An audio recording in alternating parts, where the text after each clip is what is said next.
I'm Maddie Demers, and I read Starvation Heights by Greg Olson. Agassiz studied the shoreline, the dark apron of trees that brushed over the water, the black mud along the bay. It was a gloomy sight even during the balmiest days of a northwest summer. "This is a good place to die," he said. I chose this quote because it was a good example of how descriptive the author was, and I think it showed just how creepy and lonely this place was. The location made a difference. I don't think she could have gotten away with her crimes in a big city where more people would have seen the starving. Main characters. There were really a lot of characters in this book, but these are the ones that stood out. The wealthy British sisters, Dora and Claire Williamson, were the main focus of the book. They were the reason there was ever a trial against the doctor. Dr. Linda Hazard, the doctor who convinced all these people that fasting was their only hope and ended up starving many to death, was also a main focus. Margaret Conway, while she didn't have a ton of quotes in the book, was very important because she is the one who saved Dora and stood by her through the trial. She had been the girls' nurse all through their lives and talked about how much she loved them. Lucian Agassiz was the one that would not give up on the case and spent lots of his own money investigating the doctor. Even after the trial, he still watched her every move and brought other charges against her.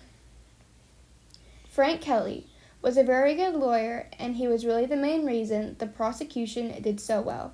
He is very important in the last part of the book. Book structure. The beginning really let us get to know the two sisters, how they grew up, all of the different treatments they had tried, and how they found Dr. Hazard. It talked about their time in the apartment in Seattle when they started the fast.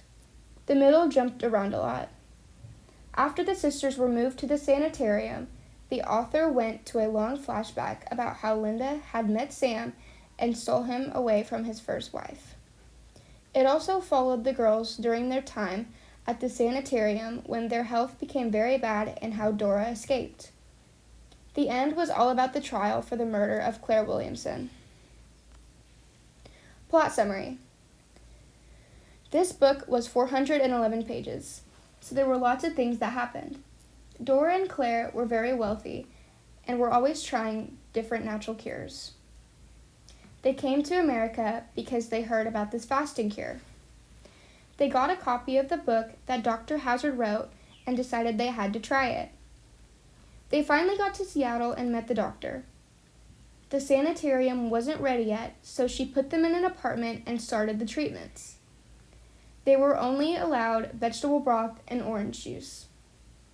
They had to go on long walks every day, have enemas that lasted hours, and the doctors would hit them all over their bodies, but called it a massage. She said that the reason they were sick was because they needed to remove the poison from their bodies. After about 35 days, the sanitarium was ready and the girls were taken there. The treatments continued and got worse. They would have to sit in a tub of water that even the nurses couldn't touch. After a while, they were so weak they could barely move or think. That is when the doctor began stealing their money, jewels, and clothes. Anything worth money, she took. She even had Dora declared mentally ill and became her guardian, so the doctor could make any financial or medical decisions for her. The doctors also wrote passages in Claire's diary and said that she was happy with the treatments and was feeling better. Right before Claire died, she got a boy from the village to send a telegram to their nurse, Mary, asking for help. Mary comes to them, but it is too late for Claire. After 100 days of fasting, Claire passed away. Mary calls their uncle in Portland, and together, they get Dora away from the sanitarium. Dora wanted revenge for her sister, so they contacted the British Embassy for help. Lucian Agassiz was the person who got the case after hearing the story. He starts to investigate the doctor. He finds that many others had died during this fasting cure, and that also, most of them also had money stolen or land signed over to Linda. Even though he finds all of this, The state of Washington doesn't want to try the case. They think they will lose, and they have no money to waste on a trial. He is very good about sending all the information he has to the press so that the doctor is under suspicion before the trial ever begins. Lucian never gives up and finally contacts the King of England for help. After about 7 months, they finally get to go to trial. I don't want to give away the ending, so I won't go into detail on what happened from there. Personal connection. This story reminded me of other stories I have heard about.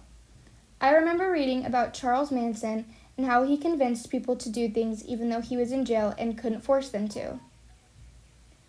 Linda Hazard had the same effect on people. She would tell them what to eat, and they would do it on their own a lot of the times. Many people that died never visited the sanitarium. They lived in homes or apartments that could have stopped the fast at any time. Academic response. Honestly, I had a hard time reading this book. The language was hard to follow. The setting was during the 1900s, and they used words I didn't know or phrases I'd never heard before. The author jumped around in time a lot too. Sometimes he would be in their present, and then all of a sudden, it would be a flash forward or flashback. I had to read things several times to understand why he jumped around like that. He used really pretty, descriptive words, though, that made me want to keep reading. I could really imagine everything looked or sounded like. Impressions. Even though I still don't get why or how anyone could actually fast for that long and see what it was doing to their body, but still continue, I did really like this book. It was a really unique story of a truly evil woman. I was frustrated through most of the entire book. Just eat. Why is this so hard? But this shows the hold of certain types of people that can have on others. It was scary and heartbreaking all at once. I would recommend this book to people that enjoy true crime, but also really like history. It showed a lot of how it was in America during the early 1900s, and especially what the medical world was like back then. Thank you for listening.